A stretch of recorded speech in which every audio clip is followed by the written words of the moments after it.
Pernah nggak sih kamu ngerasa kalau dunia ini tuh sebenarnya punya satu bos besar? Dari film yang kita tonton, HP yang kita pakai, sampai mata uang yang bikin ekonomi dunia, jungkir balik, semuanya ada sidik jari negara ini. Ya, Amerika Serikat. Tapi, pernah nggak kamu mikir, gimana bisa negara yang umurnya baru seumur jagung, bahkan belum sampai 300 tahun, bisa jadi penguasa paling berkuasa di bumi? Hari ini kita nggak cuma bahas soal American Dream yang indah-indah saja, kita bakal bongkar sejarahnya yang brutal, strategi ekonominya yang licin, sampai kebijakan kontroversial yang bikin Amerika dijuluki polisi dunia sekaligus penjahat perang di mata sebagian orang. Buat kamu para pejuang begadang, siapin mental, karena ensiklopedia Amerika dimulai. Sekarang, semua berawal dari 13 koloni kecil Inggris yang muak ditarikin pajak. Tahun 1776, mereka memutuskan buat merdeka. Tapi tahu nggak kamu, perluasan wilayah mereka setelah itu benar-benar brutal. Ada konsep namanya Manifest Destiny, sebuah keyakinan kalau bangsa Amerika ditugaskan Tuhan buat menguasai seluruh benua. Istilah gampangnya, semua tanah yang gue injak adalah punya gue. Hasilnya, mereka mengusir suku asli Indian secara massal. Mereka juga hobi belanja wilayah. Mereka beli Louisiana dari Prancis, beli Alaska dari Rusia yang mungkin sekarang Rusia nyeselnya 7 turunan, bahkan perang sama Meksiko, cuma buat dapetin Texas dan California. Amerika dibangun di atas ambisi besar dan perluasan lahan yang gak kenal kata berhenti. Mereka berubah dari negara yang cuma tahu cara nanam jagung jadi raksasa industri, cuma dalam waktu singkat. Tapi, kenapa Amerika bisa begitu berkuasa? Ada 3 pilar utama kekuatan Amerika: dolar, militer, dan teknologi. Pertama, petrodolar. Setelah Perang Dunia II, ekonomi dunia hancur, kecuali Amerika. Dolar jadi mata uang cadangan dunia. Puncaknya, mereka bikin kesepakatan kalau perdagangan minyak dunia harus pakai dolar. Artinya, semua negara butuh dolar buat beli bensin, dan Amerika tinggal cetak duitnya. Enak banget ya, kita kerja bagai kuda buat nabung. Mereka tinggal klik tombol print. Kedua, kekuatan militer. Anggaran militer Amerika itu lebih gede dari gabungan 10 negara di bawahnya. Mereka punya pangkalan militer di mana-mana. Istilahnya, kalau kamu macam-macam, kapal induk mereka sudah ada di depan pantai kamu pas kamu lagi sarapan bubur besok pagi. Ketiga, inovasi. Google, Apple, Microsoft, Meta, semuanya lahir di sana. Mereka nggak cuma menguasai daratan, tapi mereka menguasai isi kepala kita lewat algoritma. Kita baru mikir mau beli sepatu aja, tiba-tiba iklannya muncul. Itu bukan sihir, itu Amerika. Namun, di balik citra gagah sebagai pembela demokrasi, tapi gelar polisi dunia itu punya sisi gelap. Amerika sering banget ikut campur urusan negara lain kalau pemerintahnya nggak sejalan sama kemauan mereka. Kelihatannya kayak pahlawan di film Marvel, padahal kadang kelakuannya lebih mirip tetangga yang hobi komplain urusan rumah tangga orang. Sejarah intervensi Amerika penuh dengan kontroversi. Sejak Perang Dingin, CIA terlibat dalam berbagai operasi rahasia untuk menggulingkan pemerintahan yang dianggap tidak sejalan dengan kepentingan Amerika. Bahkan jika pemerintahan itu dipilih secara demokratis. Contohnya di Iran, Guatemala, dan Chili. Perang Vietnam menjadi luka mendalam, memakan jutaan korban jiwa, dan memicu protes besar di dalam negeri. Ingat invasi Irak tahun 2003, AS menyerang Irak dengan alasan Saddam Hussein punya senjata pemusnah massal. Hasilnya, senjatanya nggak pernah ketemu, tapi negaranya hancur berantakan. Ibaratnya kayak kamu gerbek rumah temen karena katanya dia nyolong HP kamu, pas udah dia kakek-kakek, ternyata HP-nya ada di saku kamu sendiri. Tapi Amerika nggak minta maaf. Mereka malah lanjut ke agenda berikutnya. Kritik pedas sering dilontarkan.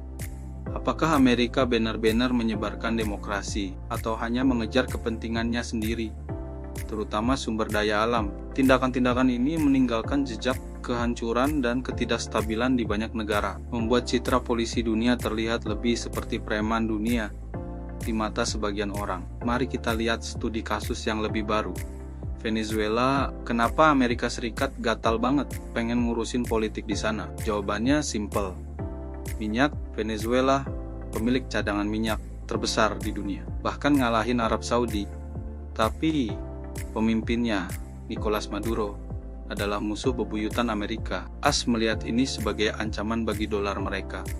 Makanya AS pakai sanksi ekonomi. Mereka bikin ekonomi Venezuela lumpuh supaya rakyatnya marah. Di depan kamera bilangnya demi demokrasi dan tuduhan bahwa pemerintahan Maduro membanjiri Amerika dengan narkoba, anggota geng, serta bertanggung jawab atas krisis migran. Trump juga telah menetapkan 2 kelompok kriminal Venezuela sebagai organisasi teroris yang salah satunya ia tuduh dipimpin oleh Maduro. Sebaliknya, Maduro membantah tuduhan tersebut dan menuding AS menggunakan perang melawan narkoba sebagai dalih untuk menggulingkannya. Menurut Maduro, tujuan utama Washington adalah untuk mendapatkan akses dan menguasai cadangan minyak Venezuela yang sangat besar. Ya yang tahu hanya Tuhan dan merekalah ya yang pasti. Lucunya, mereka teriak soal kebebasan, tapi pas ada negara lain yang gak punya minyak lagi dijajah, Amerika tiba-tiba pura-pura gak lihat atau lagi sibuk main golf. Sekarang kita masuk ke bagian yang paling misterius.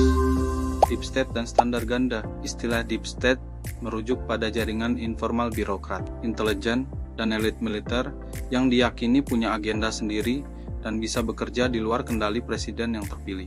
Mereka dianggap sebagai kekuatan permanen di Washington yang memastikan kepentingan jangka panjang Amerika tetap terjaga. Siapapun yang duduk di Gedung Putih, ini bukan teori konspirasi murahan. Banyak mantan pejabat tinggi yang mengakui adanya birokrasi permanen ini.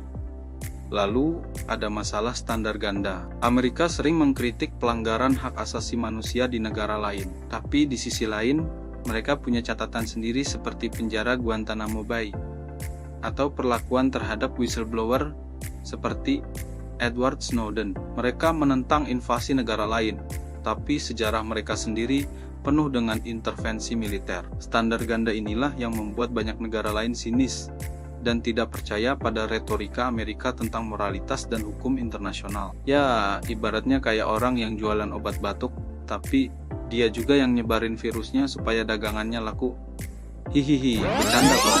Jadi, setelah semua ini, apa masa depan Amerika? Apakah dominasinya akan abadi? Tanda-tanda pergeseran sudah mulai terlihat. Kebangkitan Tiongkok sebagai raksasa ekonomi dan militer baru menjadi tantangan terbesar. Rusia juga kembali menunjukkan taringnya di panggung global. Di dalam negeri, Amerika menghadapi perpecahan politik yang tajam, masalah ekonomi, dan kelelahan publik terhadap perang yang tak berkesudahan di luar negeri. Era unipolar, di mana Amerika menjadi satu-satunya kekuatan super, sepertinya akan segera berakhir. Dunia sedang bergerak menuju tatanan multipolar, di mana kekuatan terbagi di antara beberapa negara besar. Apakah ini berarti akhir dari sang raksasa? Mungkin tidak dalam waktu dekat, tapi perannya pasti akan berubah. Amerika mungkin harus belajar untuk lebih banyak berbagi panggung dan tidak bisa lagi bertindak sesuka hati sebagai polisi tunggal dunia. Sejarah Amerika Serikat sebagai kekuatan super adalah